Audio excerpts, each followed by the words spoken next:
évident de vous dire que la Journée internationale du sport, comme la Journée internationale de l'éducation physique, sont deux entités particulières. Cette année, elle est consacrée à la première édition de la journée. Nous avons la première édition de la Journée internationale du sport. C'est une journée internationale. Et les Nations Unies, en présentant cette journée, se sont axées sur le développement et sur la paix. Et lorsqu'on dit pourquoi, c'est parce que de plus en plus, à travers le sport, il y a certaines valeurs qui sont véhiculées.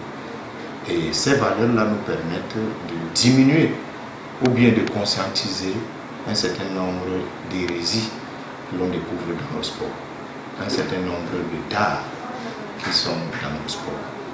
Aussi, de véhiculer le mieux vivre ensemble. Parce que dans le sport, c'est soit on se connaît, soit on ne se connaît pas, nous tous nous défendons les mêmes valeurs. Voilà. Nous sommes actuellement en train de préparer la CAN 2016 et la CAN 2017. Pour préparer une CAN comme celle-là, vous allez voir des transformations des villes. Prenons tout simplement pour la CAN 2016. Si vous allez à Limbe, vous aurez un stade qui a déjà abrité un match.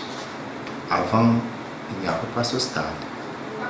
Vous allez voir les voies de communication entre Yaoundé, Douala, Limbe vont changer. Vous avez vu les pénétrants est et ouest de Douala qui sont en train d'être modifiés. Vous allez voir presque partout dans la ville de Douala, de Boya et de Limbe, des hôtels poussés comme des champions. Cela veut dire qu'il faudra recevoir les populations dignement. L'Internet, les voies de télécommunication vont forcément changer.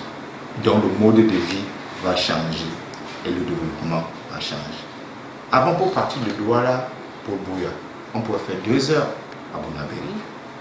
Mais maintenant, avec ce développement, en 30 minutes, vous serez à Limbe. Voilà le facteur de développement au Cameroun. Je vais aller précisément pour qu'on soit terre à terre. On va parler ailleurs, mais en Afrique, si on va à l'échelle africaine.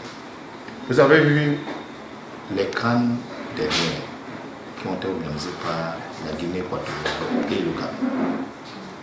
Vous avez les infrastructures à la télé, bien sûr. ABK a couvert ces éditions-là. ABK était déjà là. Donc vous pouviez voir à quoi ressemblaient les villes qui abritaient les matchs de CAN. Donc ces villes étaient transformées. C'est aussi le cas pour le Cameroun et pour les autres pays. Tous les pays qui accueillent le sport au niveau international voient leur ville être transformée en équipement, en manière et même en esprit. Et c'est pour cela que les Nations Unies, à travers le Comité national olympique, à travers au niveau de Douala, du Comité régional olympique du littoral que dirige le Dr Fiston Ntoné, il nous a instruit tous, en tant que membres autour de lui, de véhiculer ces valeurs de développement, de sensibiliser tout le monde.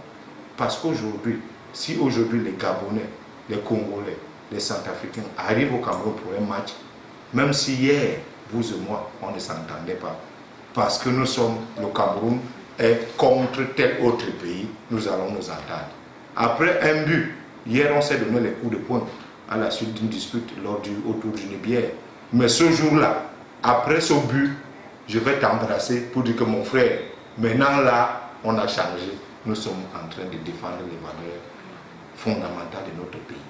Donc, il y a au niveau de l'esprit, un développement de l'esprit, au niveau de l'économie, un développement de l'économie, au niveau des infrastructures, un changement drastique des infrastructures, au niveau des principes. Donc, généralement, tout le système macro, microéconomique et social va drastiquement changer.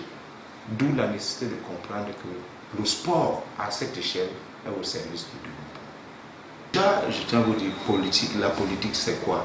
Par définition, c'est l'art de gérer la cité. Oui. La cité, c'est quoi? C'est l'agglomération des masses humaines. Oui. Et partout où il y aura la masse humaine, le politique devrait être là pour orienter, guider et gérer la cité et gérer les hommes. C'est pour cela que le politique utilise le sport pour véhiculer des messages positifs, des messages dans le sens d'orienter le peuple vers un certain nombre d'informations